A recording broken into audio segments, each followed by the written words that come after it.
Sesim eştiliyeme 1-2-1-2 Bilem o kaysa durulgu bu inniki Oyunum benim bu dünyada boloyun dedim. Kim beni yadından çıkardı göreyim dedim. Gel bratka nehili taplan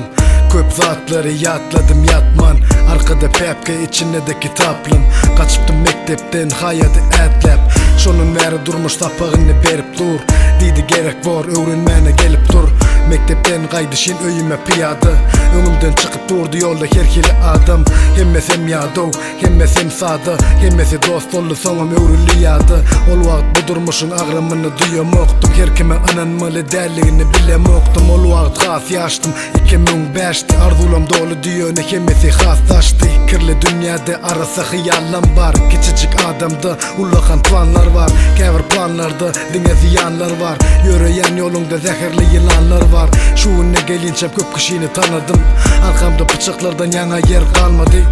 Ne düşünen kim yat kim yakin Adamlı dünyada adam yalıp olmak kıyın Bilemok bu dünyada neme satılan ok Adamçılık kımmetken tapılan ok Öngüm kemişe heleyle heleydi barsi Yöne enni erkeklen heleyden yarsi Taşına köprük işte bul yekelikten Köplenler yengip bilir yöne bul erkekliktel Yanındakini tanarsın çıkında yolu Eğer sen birinci olsan onu yeng sen koru Günahsız adam yok edyenler az doğu Kömek gerek olsa dine hudaydan soru Adamın köpesinden gönlüm geçeni Yekelik bası beni bu yalancın içine Durmuş kısıp dur demsiz boğulmağım için Ayakta durun şu dine oğullarım için Sesim eştiliyeme 1-2-1-2 Bilem o kayse durulgu bu inniki Oyunum benim bu dünyada boloyun dedim. Kim beni yadından çıkardı göreyim dedim. Sesim eştiliyeme 1-2-1-2 Bilem o kayse durulgu bu inniki Oyunum benim bu dünyada boloyun dedim. Kim beni yadından çıkardı göreyim dedim.